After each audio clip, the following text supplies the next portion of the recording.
Hi, everyone. I'm Neil O'Donnell, and I'm so excited to present here at Johns Hopkins Design Day on behalf of my design team, Design Team 3. Our product is the Cooling Cure, and it's a technology which we're hoping to use to treat infants at risk of developing cerebral palsy in the developing world. HIE is the primary cause of cerebral palsy. It stands for hypoxic ischemic encephalopathy. It occurs as a result of an asphyxial event within the brain. When it occurs, it's always severe. It can have a mortality rate of up to 25% when left untreated. And of the survivors, 70% will develop debilitating conditions like cerebral palsy. And in the developing world, it occurs in about 5 in every 1,000 live births. And the only proven method is therapeutic hypothermia. Now, we want to differentiate therapeutic hypothermia from self-induced hypothermia. Self-induced hypothermia occurs in premature infants and infants that can't sustain their own body heat. Instead, we want to treat this infant on the left, the infant with HIE. Now, this infant is carried to term, and he's at weight. However, his brain has been deprived of oxygen. With cooling, we can treat this infant and improve his condition. This is currently what happens in the developing world. As you can see, this infant is left untreated, and as a result, his body temperature remains at normal temperature. This is what we're hoping to do. First, we want to lower the infant's core body temperature to 33.5 degrees. Then we want to sustain that mild hypothermia for 72 hours. After this 3-day period, we want to rewarm the infant at a maximum rate of half a degree per hour until they reach normal temperature. And as you can see with this normal baby, this standard of care cures cerebral palsy. This is the current standard of care in the developed world. This is the United States, and it's the blanketrol. Make no mistake, the blanketrol prevents cerebral palsy. However, this is an expensive system which isn't viable in the developing world. As a result, in the developing world, they utilize cooling fans. But these cooling fans have a lot of overshoot, and they rely upon constant electricity. Worse yet, countries like Uganda can't even get access to these fans. As a result, they utilize water bottles to cool the infant's skin. But these water bottles clearly aren't controlled systems, and they have a lot of overshoot. Studies have shown that babies cooled with the Ugandan method have a higher mortality rate than no treatment at all. Our goal is to effectively treat HIE. In order to do it, we have to cool the infant to our target temperature, 33.5 degrees, within 6 hours of birth and maintain it for 72 hours. To achieve this, we have to have a few engineering goals. The first and most important is to cool to 33.5 and then maintain it within a 1-degree margin of error for 72 hours. In order to be viable within the developing world, we have to meet 3 conditions. 1, we can't depend upon extensive electricity and continuous electricity. This resource simply isn't available even in the most urban environments of India and of China. Second, we want our device to be operable by any NICU nurse, regardless of their level of education and their language. And last, we want our device to be cost-effective. We want it to cost less than $85, the cost of the South African fan.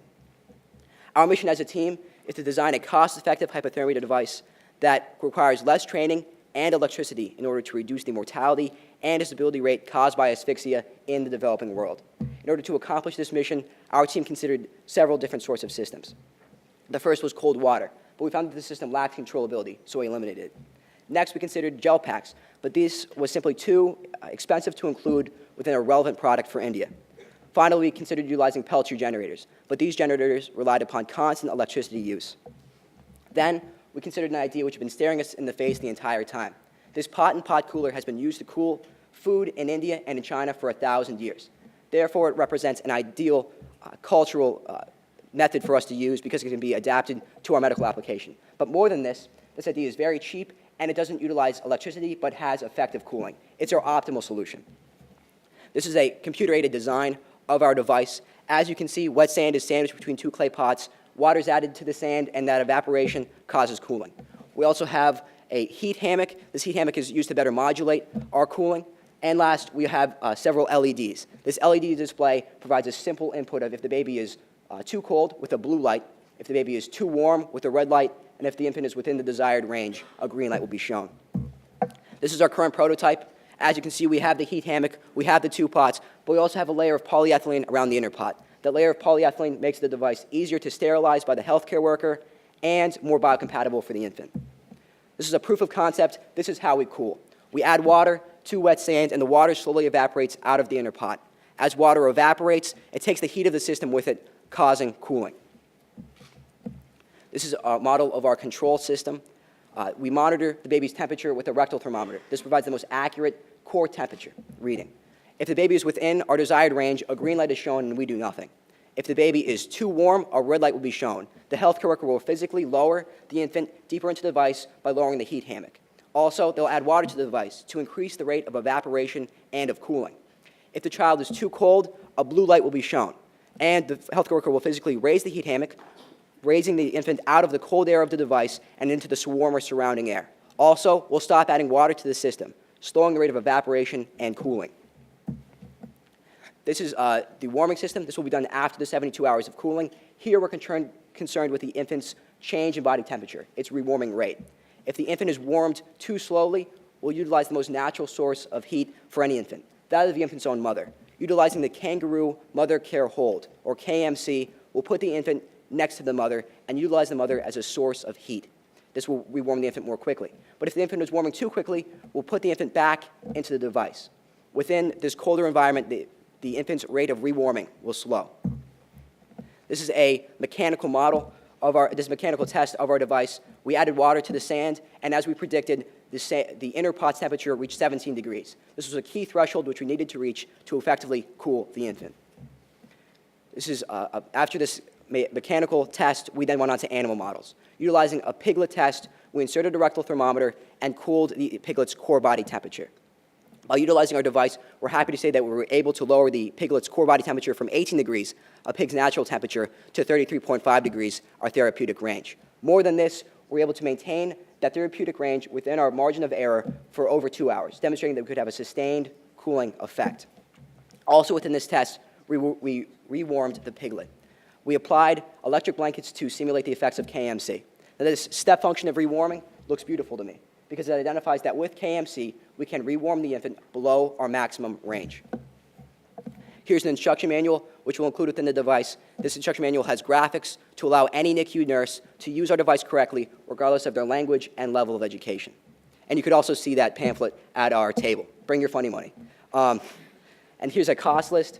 I'm happy to say that even though I initially thought that our expectation of lowering the device to $85 was too optimistic, with simple elements, we were able to reduce the cost of the device. This device won't cost you $85. It won't cost you $50. But for just over $40, we can effectively cool each infant. Thanks. And just to gloat a little bit, this device currently represents a 99% cost savings versus the price of the Blanketrol currently utilized in Johns Hopkins Hospital for the same cooling effect. In terms of market, now that we've effectively built our market, now that we've effectively built our prototype and tested it, we want to consider which countries to launch in first. These countries have a very large percentage of global HIE cases. Therefore, they're prime markets to expand into. Also, in each of these countries, we hope to pair with NGOs in order to effectively market and distribute our product to get into as many hospital wards as possible. Now, just to summarize, we want to put our device within a larger framework. In terms of supply, for the reasons mentioned before, our device is the only device which can compete effectively in the developing world. And then we've selected India first as the first place to expand into. We've done it for 3 reasons. First, the Indian government. The Indian government is simply more willing than any other government to deploy financial resources to prevent cerebral palsy. We've had the input of Indian healthcare professionals from day one. Make no mistake, we've designed the device for their needs, so we're sure it can be readily implemented. And last, in India, we have a patient population which is growing each and every year. However, they're not receiving proper prenatal care. As a result, more and more of their infants each year are at an above-average risk of cerebral palsy. By launching here, we can have the greatest outcome. I think I speak for my entire team when I say that this project has surpassed even our wildest expectations. This wouldn't have been possible without the resources given to us by Johns Hopkins University, most especially our 2 sponsors, Dr. Johnson and Dr. Lee. Thank you guys so much, and we'll take any questions at our group. Thank you.